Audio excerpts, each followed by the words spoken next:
Begitu juga Al-Imam Al-Husain bin Ali bin Abi Thalib, Ahlul Bait, pembesar Ahlul Bait yang suci. Sungguh palsu dan penipu yang mengklaim cinta Ahlul Bait terus bilang Al-Husain gila tahta. Lah, Husain otaknya nggak kotor kayak ente ngeres. Al-Husain bin Ali manusia agung, manusia suci alaihi salam, yang otaknya bersih, nggak gila sama harta. Terus kenapa dia ke Kufah? Gal Syekhana Al-Habib Abi Bakar bin Ali Al-Masyhur, Sayyidina Al-Husain bin Ali bin Abi Thalib, ini orang-orang di Irak sana, mereka ya biasa deh ngejual namanya Imam Al-Husain. Ayo kita baiat Husain, kita baiat Husain. Jadi ada kelompok oposisi nggak senang sama pemerintahan setempat di kala itu, maka mereka cari tokoh mana yang bisa dijual. Al-Husain bin Ali. Ayo baiat Husain, baiat Husain. Mereka sampai kirim orang ke Husain untuk hal tersebut, sehingga Sayyidina Husain yang ada di Madinah, beliau terganggu dengan desas-desus dan tindak tanduk yang dilakukan di Irak yang jaraknya ribuan kilometer. Terganggu dengan hal ini. Terganggu dari satu hal, beliau juga gara-gara ini jadi rusak hubungannya dengan pemerintah setempat. Otomatis terganggu, dikucilkan. Makin banyak intimidasi yang menimpa beliau. Karena dikiranya beliau mau ngerebut bangkai tersebut. Maka Sayyidina Husain kirim orang ke sana untuk klarifikasi. Nggak ada kabar, nggak ada berita. Datanglah Sayyidina Husain bin Ali. Beliau memutuskan untuk melakukan perjalanan ketika keadaan makin gelap, makin rusuh, berpotensi timbul peperangan di dalam kota Madinah. Beliau takut kalau peperangan timbul di dalam kota Madinah, maka Madinah akan tumpah darah, karena masih banyak para sahabat di zaman tersebut yang bakal ngebela, bakal banyak yang mati, bakal banyak yang terbunuh. Beliau nggak mau sampai terjadi tumpah darah di kota Madinah, di kota suci. Begitu. Maka beliau Sayyidina Husain bin Ali memutuskan untuk keluar dari kota Madinah, klarifikasi langsung ke sana. Walaupun dia tahu ini berita kematiannya udah ada di tangannya Ummu Salamah. Ummu Salamah dibawakan, Nabi dibawakan tanah dari Karbala. Bilang ini tanah tersebut dititipkan ke Ummu Salamah. Apa ini ya Rasulullah? Ini dari tanah tempat terbunuhnya Al-Husain. Ya, kalau dia berubah jadi darah, nah itu darah, berarti Husain terbunuh di tempat tersebut. Tahu berita itu. Sahabat tahu, Sayyidina Husain lagi tahu banget. Waktu beliau keluar bukan mau berperang, enggak.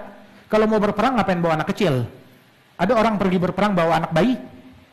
Ada orang pergi berperang bawa orang-orang perempuan. Dia cuma keluarganya melakukan perjalanan jauh bersama para keluarganya. Memang keluarga besar. Dia bawa semuanya. Begitu, bersama adik-adiknya yang perempuan, bersama anak-anaknya. Orang nggak ada berperang bawa anak kecil, nggak ada orang berperang bawa anak bayi. Di sini kita jelas tujuannya bukan mau berperang, tapi untuk menenangkan di sana, menenangkan keadaan di sana. Dan beliau tidak kepengen menjadi khilafah atau apapun juga. Sehingga ketika beliau jalan, Sayyidina Abdullah bin Abbas dan sahabat yang lain datang kepada Al-Husain bin Ali. Kan ente udah dengar, udah tahu, sudah tahu. Kalau engkau nih berjalan menuju kematianmu sendiri. Bilang tahu. Terus Sayyidina Husain bilang bahwasanya aku dengar dari Rasul sallallahu alaihi wasallam, salah seorang dari keluargaku, ya, dia terbunuh di tanah haram. Di tanah haram, ditumpahkan darahnya di tanah haram. Masya Allah. Dan saya takut jangan-jangan saya orang tersebut. Saya nggak mau menjadi penyebab tertumpah darah di tanah haram, baik itu Madinah ataupun Mekah. Dia keluar. Terus Sayyidina Abdullah bin Abbas bilang, astaudi'ukallah min syahid. Aku titipkan engkau kepada Allah, engkau sebagai seorang yang mati syahid. Tahu, udah pamit-pamitan, peluk-pelukan, nangis-nangisan. Tahu, ini mati. Udah tahu. Jalan. Sampai bilang kepada Ibn Zubair, begitu, falaikun anta ya Ibn Zubair. Jangan-jangan ntar jangan kamu jadi orang tersebut yang darahnya ditumpahkan di haram gara-gara obsesi. Dan ternyata yang memang terbunuh di tanah haram Abdullah bin Zubair. Abdullah bin Zubair, ya, keponakannya Siti Aisyah yang terbunuh di tanah haram, yang mana beliau terbunuhnya di Ka'bah, bergelantungan dengan Ka'bah. Radhiyallahu anhum arbahum. Jalan Sayyidina Husain dengan kejadiannya hingga terbunuh di Karbala. Saat itu Sayyidina Husain dikepung, mau diserang. Bilang, Syekh, saya cuma datang mau klarifikasi. Saya punya tujuan ke sana. Begitu. 3 alternatif. Biarin saya lewat sampai ke tujuan saya. Itu 1. Saya mau ke Irak. Atau pulangin saya. Nggak boleh ke Irak, pulangin saya ke Madinah. Ya saya pulang ke Madinah. Atau kamu mau beraksi, mau melakukan tindakan terhadap saya, gini aja. Tangkap saya, bawa saya ke Yazid. Ntar saya ngobrol deh, saya ngomong sama Yazid. Toh Muawiyah pun juga, maksudnya temannya dia, temannya Sayyidina Hasan, kenal sama mereka.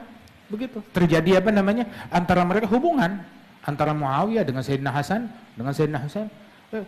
Bawa saya aja ke Yazid bin Muawiyah, ntar saya ngobrol dia sama dia. Bilang, enggak juga. Habis gimana? Lu mesti mati. Hingga terjadi kejadian pembunuhan terhadap Al-Imam Al-Husain bin Ali bin Abi Thalib. Radhiyallahu anhum wa ardahum. Fahada Sayyidina Al-Husain bin Ali bin Abi Thalib, waktu beliau terbunuh, itu darahnya itu menetes di padang pasir. Terus tertulis di situ, atarju qauman qatalat Husainan syafa'ata jaddihi yaumal hisabi. Apakah sekelompok kaum yang membunuh Husain terus hari kiamat berharap pengen dapat syafaat kakeknya hari kiamat? Lu mimpi. Nah, cucunya lu bunuh terus besok hari kiamat pengen dapat syafaat. Kita orang Islam tidak pernah rela ada muslim terbunuh secara terzalimi, dimanapun, siapapun, kapanpun. Apalagi terhadap Sayyidina Husain, kita tidak pernah rela, nggak pernah merestui pembunuhan yang dilakukan terhadap Al-Imam Al-Husain bin Ali bin Abi Thalib. Kita nggak pernah rela, nggak pernah merestui tentang hal tersebut. Dan setiap orang di zaman manapun yang merestui terjadinya pembunuhan tersebut, maka dia turut menanggung dosanya, walaupun dia hidup 1500 tahun, 1400 tahun setelah zamannya Sayyidina Husain. Walaupun. Kata. Terus sebagai bentuk pembelaan kita kepada Imam Al-Husain bin Abi Thalib, bin Ali bin Abi Thalib, apa? Jerit-jerit, nangis-nangis sebagai bentuk pembelaan kepada Sayyidina Husain. Air mata kita nyampe kemana? Jerit-jeritan kita nyampe kemana? Bentuk pembelaan adalah dengan mengambil sikap seperti sikapnya Sayyidina Husain, mengambil sikap seperti sikapnya Sayyidina Ali Zainal Abidin. Sayyidina Ali Zainal Abidin ngelihat bapaknya terbunuh, apa yang dia lakukan? Dia habiskan hidup untuk memprovokasi massa, serbu, serang, caci maki pemerintahan setempat. Enggak, kagak. Atau pengecut dia. Wallah, bukan pengecut. Sama sekali bukan pengecut. Sama sekali. Kalau Husain dan keluarganya pengecut, mereka nggak bakal keluar dari Madinah. Mereka bukan pengecut, tetap teguh dengan pendiriannya. Radhiyallahu anhum, sama sekali. Mereka pemberani. Mereka juga bukan orang yang munafik, yang menyembunyikan apa yang mereka punya. Lah, mereka mengeluarkan apa yang mereka punya. Akan tetapi di sini ada 2 sikap. Sikap pembunuh Husain, sikap mereka mencaci, memaki, menzalimi, memprovokasi. Dari dulu sikapnya mereka kayak begitu. Atau sikapnya Husain, teguh dengan pendiriannya, zuhud di dunia, menjaga mulut dari cacian, dari makian, dari takfir dan lain sebagainya. Nah, kita sekarang mau meniru Ali Zainal Abidin, meniru Al-Husain, meniru Muhammad Al-Baqir, atau kita mau meniru Hajjaj, meniru siapa lagi namanya, Yazid, atau meniru mereka para pembunuh Husain.